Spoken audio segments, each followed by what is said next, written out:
Okay, so kind of in the wind here, so the sound might be a little poor, but I've just come across a plant that I'm very, very, very familiar with. No doubt most of you will be familiar with it as well, because it's quite common both in the UK and in the US, and it's one of those survival plants that very often people talk about, because it's a really, really good source of carbohydrates. Actually, one of the few good sources of carbohydrates in the wild. And there's this plant here.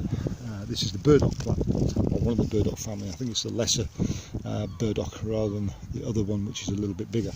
And there's a couple of others just in there. But I want to put this into context again as to why it's difficult to live off the land in the traditional way. Thinking about going off to the woods and living in the woods. And the reason for that is that to get the amount of calories that you need to be able to survive, not only survive but to thrive and do work, you're going to need quite a few calories, and it's going to be at least more than 2,500 calories. That's about what we need roughly to kind of get on with our daily lives.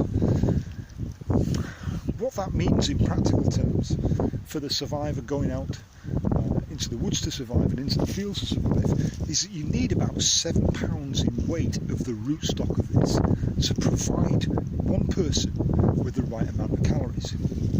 So if you're looking at surviving off just what you find off the landscape, for a family of 4, that's 28 pounds of rootstock from this type of plant or from cattails, in order to be able to provide the sort of calories you need. Now sure, you're going to mix that up with other things as well.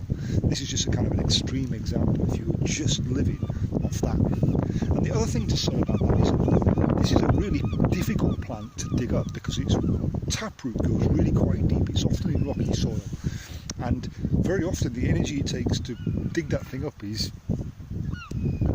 offset against the value that you get in terms of calories from the plant once you've dug it up. So that's a huge amount of effort every single day. And it's one of the reasons why hunter-gatherers and aborigines around the world, in places that don't have access to coastal areas, they spend all their lives just trying to produce enough calories to live. Now compare that to the tribes, the Indian tribes of the Pacific Northwest, and now we're in a whole different ballgame because of the abundance of seafood and the resources from the sea. They had time to develop their culture, to develop their civilization. If we were just here, or if you were in the middle of the woods, you would be spending a huge amount of time just trying to get the calories you need, either from the ground or from proteins that you've hunted and trapped and caught. It's a massive effort. That effort